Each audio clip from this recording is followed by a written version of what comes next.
There's a quote in my book. I have to read that. If you have to go through hell, don't come out empty-handed. I love it. And that's everything I believe. In other words, you finished treatment. You went through hell. I loved when people would say, now you're just going to resume, pick up the pieces. It's not resuming, not picking up pieces where you left off. It's now, what are you going to do with it? You've been through something so awful. We got to do something positive with it. We have to make some meaning out of it. What do we learn from it? What could we do with it? And that's, to me, that's what I live by. Anything. And I've had a lot of challenges in my life and anything. Otherwise, it sinks us. I have a very cool guest with us today, Harriet. She is a survivor, an author, and has done a lot of work focusing on how we in our community can rebuild a good life. Harriet, welcome to our show. Thank you. It's nice to be here, and thanks for having me on. Thank you so much. So I'm going to start with your diagnosis. Maybe tell us what happened. Okay, so I had non-Hodgkin's lymphoma, large B cell, and it came about out of the blue, as I'm sure most people who get cancer diagnoses come out of the blue. I've always had a weak gut. So when I was having stomach stuff a few months before, I just figured, oh, here we go again. I'm having another flare up of my gastritis or my reflux or what have you. But when I started losing some weight, and then one day I went to my boardwalk because I love being by the beach and walking, and I couldn't walk. I said, oh, something's wrong. And maybe I just am dehydrated. So we went to the emergency room, my husband and I, and lo and behold, I had a CAT scan. And when it was taking hours for the results to come back, the no news is good news. Well, in this case, the no news or the slow news meant bad news. So they told me I had and this was someone I didn't know, the poor ER doctor, no relationship with me, a total stranger, comes out looking like, oh my God, like death, still wearing masks because it was the spring of 22.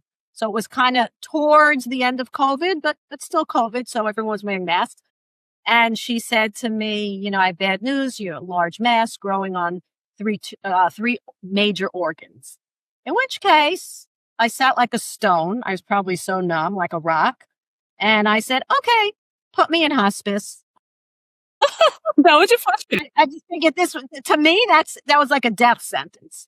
Sitting on 3 organs, large mass. I said, okay, put me in hospice. Anyway, fast forward 6 days later, I was admitted to the hospital. I had biopsies, blah, blah, blah. 6 days later, I was diagnosed with what was told to me as the better cancer, and that was non-Hodgkin's lymphoma. I was never staged by my oncologist. She said, oh, we don't stage this type. But I know plenty of people, unfortunately, who've had it and who were staged. So I'm figuring it was pretty advanced. She didn't want to tell me. I know she said it was aggressive and fast growing. So I have to assume it was pretty far down. And she didn't want to say because she wants to keep the hope up or whatever. I mean, she was wonderful. I had a doctor, someone recommended this doctor who specifically did research, and this was her baby, this type of lymphoma. So that's the shortest version of how I got my diagnosis, starting with what I thought was my typical stomach stuff. I have met a lot of patients in the last 5 years. I don't think I've ever met anybody who gets that news and the first reaction is put me on hospice. I really did. I remember the next morning when a social worker came in, and she was from palliative care. And I thought palliative care was similar to hospice. I didn't know at the time it really isn't. And I said, if it really is what they told me it is, this is like bad news. I really am strongly considering hospice. And she says, let's wait till all your results are in. But yes, that was my first reaction. I even told that to my husband because it sounded like it was a death sentence, the way they made it sound, or the way I heard it. So how do you go from that being your first reaction to getting treatment? I'm gonna tell you how. It's gonna be a little bit of a funny way. I'm an observant Jewish person. Mm-hmm. And during our high holidays in September, October, called Rosh Hashanah and Yom Kippur, the New Year and the day we fast, there is a 10-day period where it's called whatever. It's a 10-day period between those two holidays where you do like, you contemplate, you try to work on yourself, and you try to like ask for forgiveness. And I looked at it and said, during that week when my pre-diagnosis went from horrific to better, was, I was given a different verdict. The verdict started out as A, and during that week time between those serious contemplative holidays, it went from horrible to better. So it was almost like my prediction of horror was averted, was changed to something better. That's how I kind of look at it religiously like that. Love that. I really love that, because I think we as a community don't acknowledge that faith and religion plays such a big part of the experience of being a patient. So I really appreciate you saying that. And that makes so much sense to me. I think it's interesting. I've done a few podcasts and, talks where people have guided the conversation like you are and asking questions. No one has ever asked me that question. How did I go from thinking it's the worst to this? And therefore I never explained that I thought of it like that. It's the first time I'm actually verbally out loud expressing it. I wrote it in my book, but I never said it. So thank you for that question. Of course. The questions guide the answers. They do. They do. I have learned. I have learned as much. I'm going to ask you one more before switching to something you do write in your book. So I think I was telling you right before we started recording that I used to live in New York. And I grew up in India and then came to the US for undergrad, and I've been here since. And I have had the fortunate experience of having a lot of my close friends be of the Jewish faith. And I have friends who kind of span the whole thing. Some are fairly observant, some are not. I lived in New York. There is a sort of very strong cultural community that I find myself invited to a lot of Rosh Hashanah dinners. I say this because my question to you is, what about that period allows you to make it's a pretty big change to go from thinking you're going to be in hospice to being ready to receive treatment? What about that period gave you the strength? Literally the idea that my verdict was flipped, and that I can and that hope is really real. Hope is really a real possibility. Having been told that, it may sound silly, but that you have the better of the cancers, the more treatable with a better prognosis. So yeah, I really looked at it and it's like, okay, my verdict was flipped and I'm going to really hold on to hope. Right. And to me, hope is synonymous with light, which is why I titled my book Light Through Darkness, because those two are, in my head, they're very similar. You hold on to hope.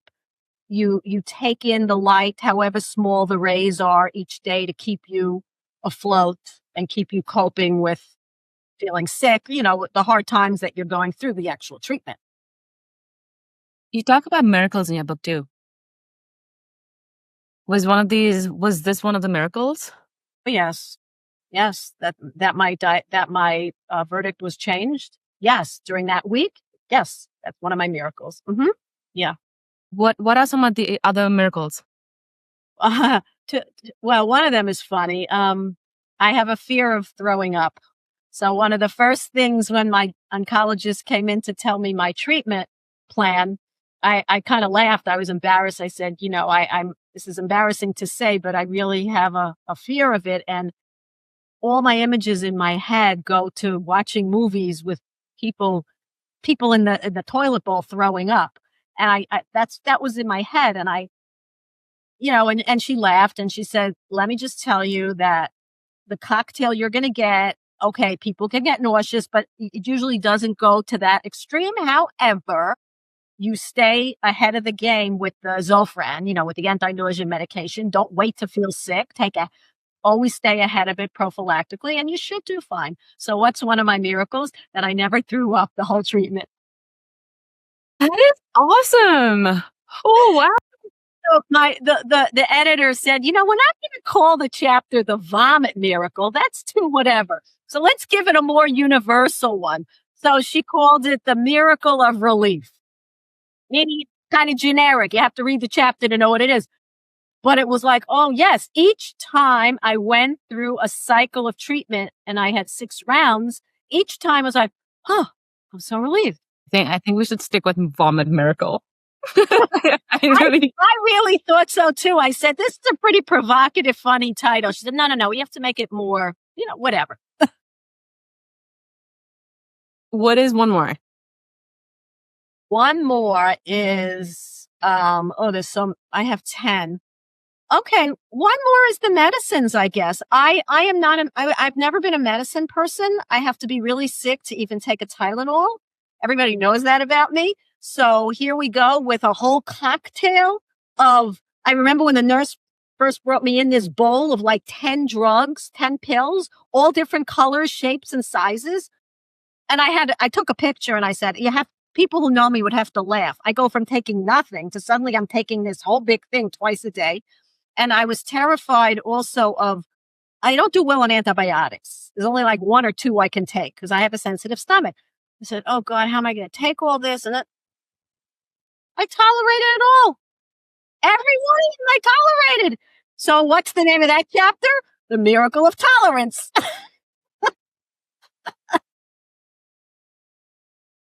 I'm seeing a theme here. You're seeing a theme here. Yeah. But it is it's pretty amazing. You know why also? Because even like now, I had some sinus surgery last month and I had to take prednisone. Now, when I was going through my treatment, I had very high doses of prednisone during the actual 5 days of each cycle of chemo. And I never felt bad from it. Now I'm taking a low dose for 5 days and I feel horrible. I said, this has to be mental or something. How can that be? I'm taking 10 milligrams feeling awful. And during chemo, I was taking 50 milligrams a day for 5 days. And here I was taking 10 for 5 days and I felt awful. So go figure. That's a miracle. I'm with you. Okay. Tell us what you were doing before being diagnosed. What was life like prior to a diagnosis? Well, the actual immediacy of it, I'll tell you, because I think it's a riot. So I went to the hospital to the ER on a Sunday. The Thursday before, right? 3 days before, I was taking my dance lesson. I had started ballroom dancing lessons a month before, something I always wanted to do. So that Thursday, I was taking a tango lesson. And I don't know why, but something prompted me to say, look, can I just like tape it on my phone? I have no idea why. I was only doing it for a month. And then when that doctor came out that Sunday from the ER, I said, what are you talking about? Look, I have the video to prove it. I was just dancing. So that's the short version. What I was doing 3 days before as I was dancing. What I was doing in general in my life, well, by trade, I'm a therapist and I work in the area of grief and loss. I'm a licensed clinical social worker. So I have a private practice and I was doing my work. I have grandkids. My husband and I love to hike and travel and I'm an avid exerciser. I was living my life that I love. That's meaningful and wonderful. Oh. And what about the fact that you were a therapist enabled you to manage all of this? Well, when I was first diagnosed, my good friend Eve said to me, Harriet, now you could start using your concepts and your tools that you help others utilize in their struggles. You can now turn it and apply it to yourself. And that was wise and grounding. And I did. I used concepts from logotherapy, Viktor Frankl, positive psychology. I incorporate a lot in my life and in my work, the psychology of well-being. So I was very intentional about inputting a lot of that into my daily coping. And So just my frame of mind. I'd love for us to spend a bit of time on this. Maybe let's start with Viktor Frankl. So can you tell us a bit about, so he writes this book. He writes this book, Man's Search for Meaning. He goes through the concentration camps, loses his family. He's a psychiatrist from Vienna, Austria, and he survives. And he writes Man's Search for Meaning within 8 days after, and he went through severe depression. And logotherapy is the therapy of meaning and purpose. He writes this book that becomes a classic. To me, it's life-changing. I recommend anyone who's listening to read the book. It's not an easy read, but absolutely life-changing for me. I read it in college. Okay. After that, I read it over grad school through the course of my life. Each time I picked up more and more nuggets. And through my work, I've developed an unbelievable attachment to his work, and to the point where I studied long distance in his institute in Vienna, but obviously online. So I'll read you two quotes that are, for me, informed my life and certainly informed how I coped and how I responded to cancer. So, and these are very famous quotes. One is, everything can be taken from a man, but one thing, the last of the human freedoms, to choose one's attitude in any given set of circumstances, to choose one's own way. Very powerful, because it's stating that we don't necessarily choose what happens to us. We're victims to our circumstance, right? We're victim to a diagnosis. We could be, God forbid, a victim to a car accident from a drunken driver. But what is in our control? What's in our control is how we respond, how we react to what happens to us. And that is our choice. So we're not a victim there. If we keep saying, oh, I can't help it, then we maintain a victim mentality. And that doesn't serve us at all. That just keeps us very low. So just to delineate, we're a victim of a circumstance, but we need not maintain a victim mentality. That's in our purview of choice. And I think that's very important. Yes. So if I could just say the other quote, because it feeds right in, but it's shorter. Between stimulus and response, there is a space. In that space is our power to choose our response. And in our response lies our growth and freedom. So that's on us. I mean, you could look at, there are so many people, role models. Christopher Reeve, after he was paralyzed from his horseback riding accident, claims he had more meaning in his life after that than ever before, despite the fact that he was paralyzed, because he had such an impact on people in a different way. Nelson Mandela spending years in jail and all the growth he went through. So we could see horrific things happening, but how do people respond to elevate themselves? That's key. Positive therapy. What was that? Positive well-being. Was that the second one after? Positive psychology. Yes. So positive psychology is the psychology of well-being. It came as an outgrowth of the regular psychology, which really from Freud and all is the idea that we're looking at problems, pathology, right? But positive psychology is a branch, obviously, of psychology. It was formulated in the 90s, that yes, there are problems and we're not poo-pooing them and we're not, making it Pollyanna-ish that there's no issues. However, we all have strengths. How do we build on our strengths?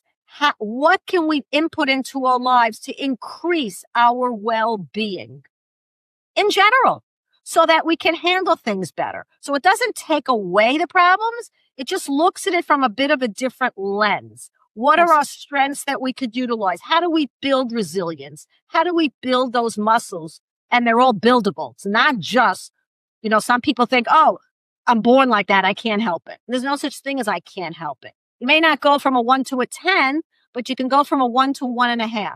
And any little bit of up is huge in a person. Huge. Can you talk more about resilience? What is that? So resilience is the ability to bounce back after hardship.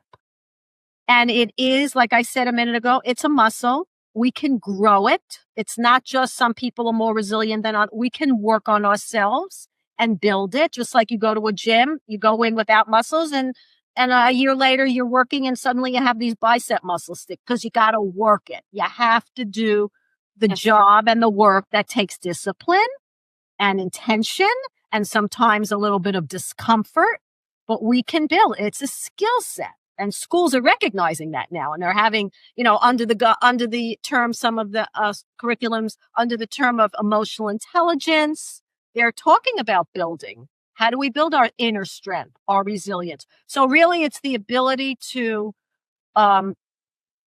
bounce back from challenges. Harriet, how do I build my muscle here? Okay, that's a huge question. Let's start with one little thing, which is not little, it's huge, called gratitude, right? So here's my little visual that I love. You go to Dunkin' Donuts, you get the donut. You have the sprinkles and the icing. Yes. And then you have the hole in the middle. So there are those people who focus on the hole and what they don't have. What's empty? What's missing? I want this. I want what they have. The grass is greener on the other side. I have 3 cars. I only have 1 car.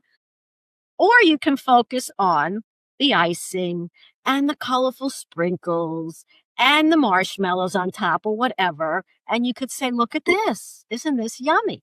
And you can use another metaphor and you could say about the rose and the thorn. You can avoid the rose bush because of the thorns, and then you miss out on the beauty. Or you could know, there are thorns and roses. There's the good and the bad. So I'm going to be careful because I want to get up and close to that rose so I could see it or photograph it or smell it. And I'll be careful with the thorns. So what is all of this? It's looking at the good, or it's looking at the gratitude. It's looking at what is the good? What am I grateful for? Or like we say, www, and it's not a website. What's working well? I love that. Even if you don't want to say the word gratitude, what's working well? So for me, like at the beginning of cancer, when I started keeping my journal, which I started years ago, thank God I'm in a great hospital. Thank God if I had to get cancer, it's in the warmer months. So people can visit me. No, seriously. So people can visit me and I can sit out on my beautiful deck. Because if it was in the winter, especially with COVID, nobody would come. I wouldn't have anybody. So it's kind of like a little bit looking for this. I don't want to say silver linings, but a little bit like that. Looking for at least. I know a lot of people, we don't like the at least. But in my case, for me, it worked. At least it's the summer months people can visit me. At least I'm in a top-notch hospital. And, there's a lot of that I wrote in the book. But in terms of resilience, gratitude is a huge piece of how we build resilience because it's really where we place our focus. And again, that doesn't take away problems or issues. We're not being Pollyanna-ish, but it keeps us more whole and grounded to also hold, but this is working okay. And I'm grateful for that. That's a huge coping skill too. Yeah. There's something you just said that I think it's worth, if you're okay, expanding on, because there is this other skill in here that, for me at least, feels like it underlies a lot of this, which is holding two things that are different and dissonant at the same time. Yes. Cancer sucks. The diagnosis sucks. And at least I'm at a good hospital. Yes. Can you talk about that? Yes. And it's interesting because one of my positive psychology professors used to say the power of the and. You can go through grief and have a day where you found a little bit of fun. And they're not mutually exclusive. Going through cancer is dark. There's no question about it. It is dark. And you can find bits of light within each day, which is something that I intentionally and mindfully looked for, sought after. So if I'd be laying around because I was exhausted, but then I had a half hour where I sat up and said, I feel a little more energetic. I go for a walk. I get in the car. My husband would drive someplace pretty to the ocean, to a garden, even just for a half an hour. So it's finding those bits of light within the darkness, within the day. And we don't need that much to elevate us. People think you need the lottery ticket, you need the vacation. Yeah, we all need a vacation, but that could be once or twice a year. How about day to day? Can we input pieces of joy and goodness into our day each day, into our life? I mean, each day, not just wait for that big thing, because we'll be stress balls all the time. Yes.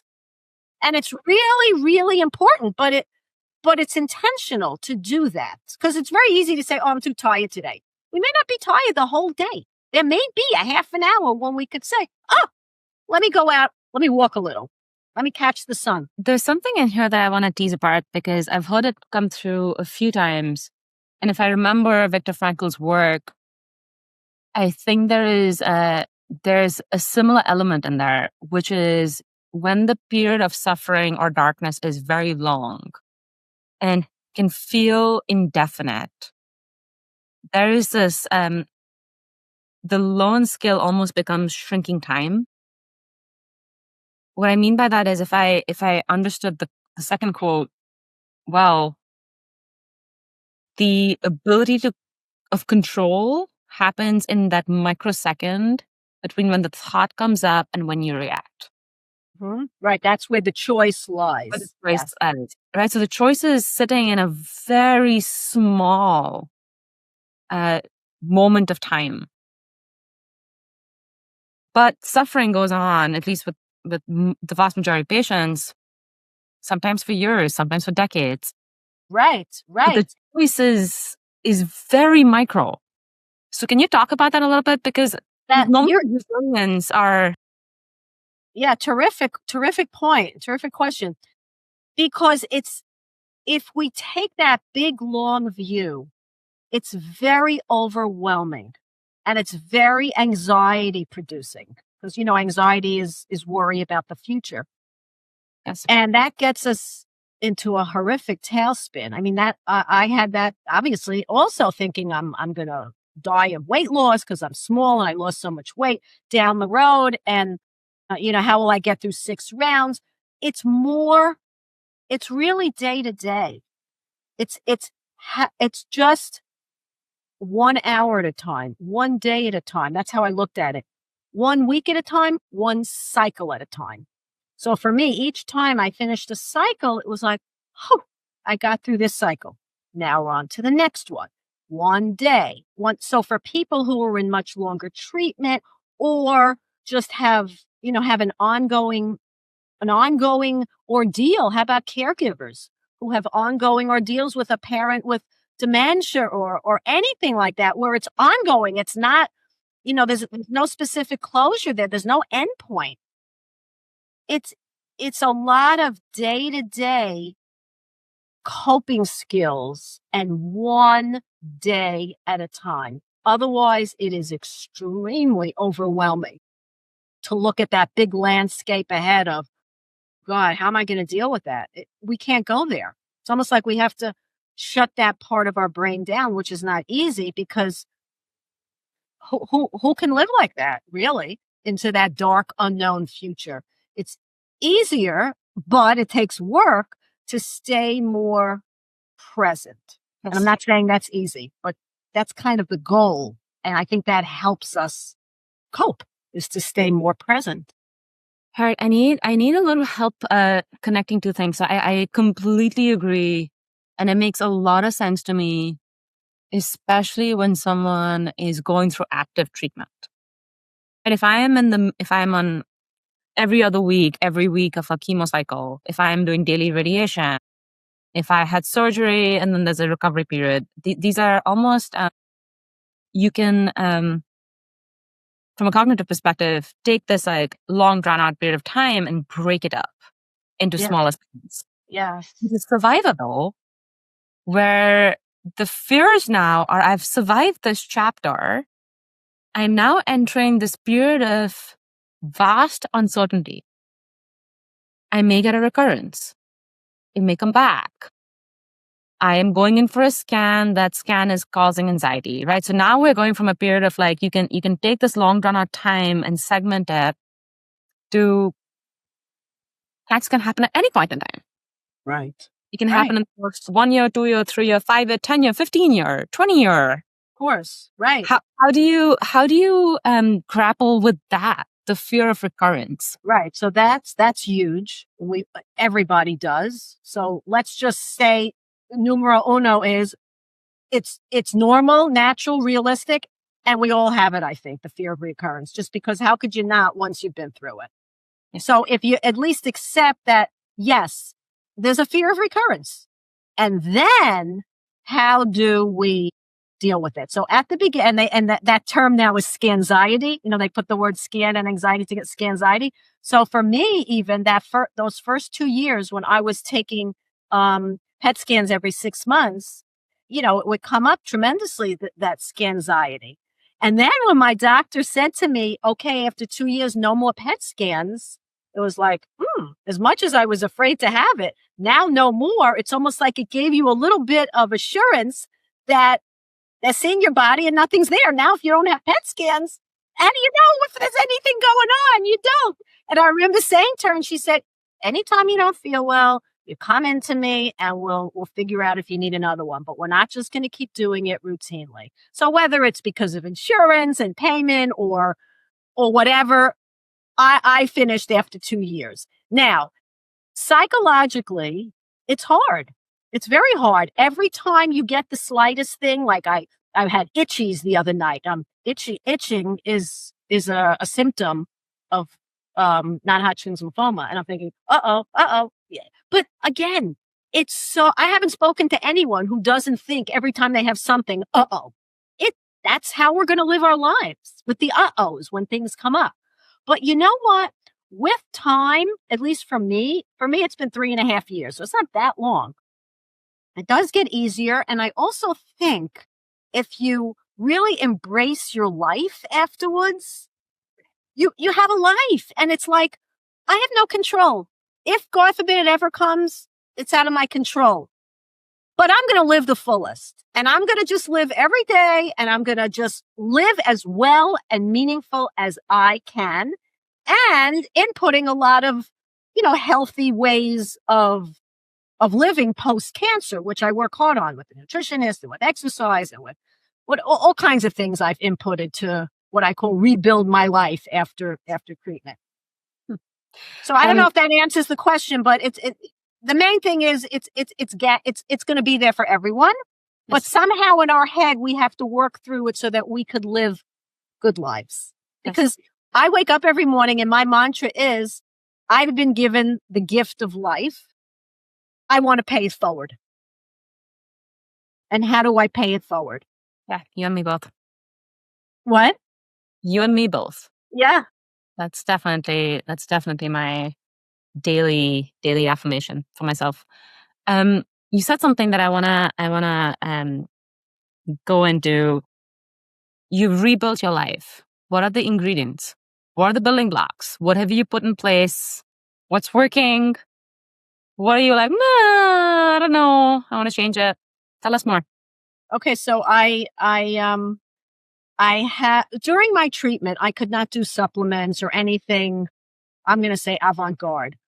I'm a more avant-garde medicine person. I see an integrative doctor, a functional doctor. So once I was finished with treatment, I now build my life under the care of a functional doctor. And I take supplements, and I try to do the 15, 16-hour fasting between dinner at night and breakfast next morning, or, eating the next day, to give the whole body time to rest and recalibrate and all the metabolic stuff. So it's all the metabolic approach to cancer. So I've silly things. I've always led a relatively healthy lifestyle. I've always exercised and meditated and all that stuff. But now I've upped it. I mean, people around me think I'm nuts. I go out very early in the morning, within the hour of sunrise, for my circadian 15-minute walk to get the sunlight into the eyes and recalibrate the body. I upped my vegetable intake because I was never a vegetable person. I basically cut out sugar. Not totally, because I am a sugar addict, but much reduced from what I used to do. So I've always exercised. I do a little bit differently, more for the lymphatic system, but it's not so much different than before. It's just I keep wanting to learn more and more of different things that can affect the cells and even the idea that our cells hear our thoughts. I know for some people that could sound woo woo, but I read a lot about that kind of stuff. The whole mind body connection, which again I've always been interested in, even more so now. So that's kind of a little bit of what I do. Love it. What is something you've learned about the mind body connection in the last year? That it's just so much more than we think, so much more. And I used to, when at the height of my stomach stuff, I went to this doctor named John Sarno. He was very controversial. He used to be a back doctor. I mean, he was always a back doctor, but he went into other areas like the gut. And he had a whole program. And a lot of it was journaling. And a lot of it is when people have pain, not cancer, not when it's cellular, but pain, joint pain, whatever. And again, obviously not a broken limb, but how so much of back pain and all of our aches and a lot of different things, that it's real. No one's saying the pain isn't there, but that it's emotionally based. It's psychologically based. When we are not dealing with what's going on inside us emotionally and we squelch it down, it has to show itself somewhere. So oftentimes it shows itself in the body, whether people get ulcers or migraines. And I do a lot of that journaling now. I didn't used to, but I do a lot of that journaling more for just maintaining health and, the little aches and pains I have. It's like, okay, am I holding all my tension here? That my shoulder's always hurting me and, things like that. But I'm very, very connected to the mind body. And I read a lot about it. And I think and it just makes so much sense. I mean, it's a no brainer. We're not two separate people. We're connected, head and body. Yeah. All right. I'm looking at the clock and I think we're almost there. And I have so many more questions for you. This is great. It's we're talking. All right. Here are my questions. We're going to do, I'm going to ask you for your advice or message to different types of people in the cancer community. Okay. And I'm just going to go by type of person. So let's start with a newly diagnosed patient. What would you tell them? Let yourself feel whatever you feel and then switch gears into intentionally choosing how you're going to cope and respond on a day-to-day basis. But feeling all your feelings, not poo-pooing them and saying, I can't feel angry, or I can't feel whatever you feel. But be intentional each day about how you're doing and what you could be doing. What message would you give to someone who is transitioning from active treatment into this long tail of survivorship? You mean where they're still going to have treatment, or like me, where they're done and then just rebuilding? Like me? Yeah. So you're going to come out a little bit different. Embrace it, feel it, and start to put your pieces back in a way that's going to embrace what you've been through, because we don't want to just go through hell for nothing. Oh, there's a quote in my book. I have to read that. 1 second. Here it is. It's my favorite. It's one of the favorite quotes about going forward. If you have to go through hell, don't come out empty-handed. I love it. And that's everything I believe. In other words, you finished treatment. You went through hell. I loved when people would say, I'm being a bit sarcastic, would say, oh, now you're just going to resume, pick up the pieces? No, for me, it's not resuming, not picking up pieces where you left off. It's now, what are you going to do with it? You've been through something so awful. We got to do something positive with it. We have to make some meaning out of it. Otherwise, what a waste. So what do we learn from it? What could we do with it? And that's, to me, that's what I live by. In anything. And I've had a lot of challenges in my life. In anything. Otherwise, it sinks us. And to what? To what? At least do something. That's what makes our life rich. How we take our challenges and use them positively. What message would you give to someone who is going to be on treatment forevermore? Yeah, that's to me, that's the toughest one. I think that's the toughest one because I guess you have to, I don't feel as confident answering that question, but I'm just because I don't have clients in my practice right now in that regard. So I'm not even learning from my clients. I know of a few people, peripherally, but again, I would have to say it's taking it day by day. It's each day that you feel okay, live your life, because the thought of, oh, I got to go through this for the rest of my life or the next 20 years, I'll never survive. You're right. It's too anxiety provoking. You can't go there. It's almost like you have to put a stop sign in your brain to say, I can't worry about the next 20 years in treatment every month or whatever. It's now, and how am I doing, and how am I feeling, and how am I living? That's all that's the only way I could answer that one. I think it's very powerful. The stop sign makes a lot of sense to me.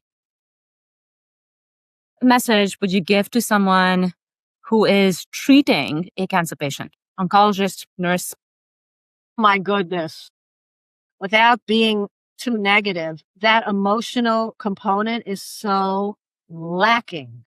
At least in where I was treated. Not that my doctor wasn't emotionally connected to me. I'm not saying, but there weren't the hand holders. I mean, I think every cancer if I was 30 years younger, I'd want to make big changes. I think every cancer patient, I don't like to say it like that. Every patient going through cancer treatment should have a mentor, should have a hand holder, someone who's an emotionally anchored person who's been through it or who knows enough so that every time you have a twitch, you're not running to call your oncologist or the PA.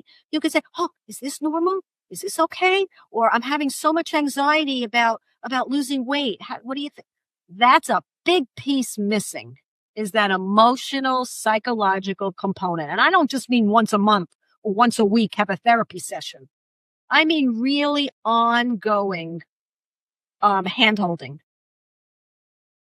What message would you give to pharma companies who are building drugs for cancer patients? Anything you want. It's really about people's health and not about something else. And it's also really about prevention. And let's not wait for sickness. There's so much that's not being researched and done prophylactically for health and to increase health before getting to the sickness. I mean, we know cancer is epidemic. It's horrific. It's on the rise. Like, oh my God, what the heck's going on? Every day we hear, and young people, something is going on.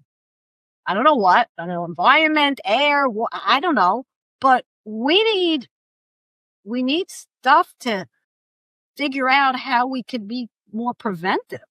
I don't know. I got to watch my words on that one. I have strong opinions, but I'm not saying all that. Favorite quote, and it's all yours. I love the quotes I used. Okay, here's one. Things do not necessarily happen for the best, but I can choose to make the best of things that happen. So that goes along with the other one. When you go through hell, don't come out empty-handed. This has been so much fun for me. Thank you so much for coming on our show. Thank you for sharing your story. Thank you for your wisdom. I hope it sheds some light or gives even one person a little more hope or coping skill or something, mindset. I think you will, because here's what I can tell you. I'm going in for my mammogram today. And as you can imagine, the scanxiety is very real. So if the goal was one person, well, let's just say you help me. And I'm pretty sure this is going to help a lot of people. So okay, I hope so. And thanks for having me on. This podcast, show notes, and newsletter is for general informational purposes only and does not constitute the practice of medicine, nursing, or other professional healthcare services, including the giving of medical advice, and no doctor-patient relationship is formed. The use of information on this podcast or any materials linked from this blog is at the user's own risk. The opinions of the speakers are their own and do not represent the opinions of organizations they're affiliated with, nor do they reflect the opinions of Mantacares Inc. or Mantacares' sponsors.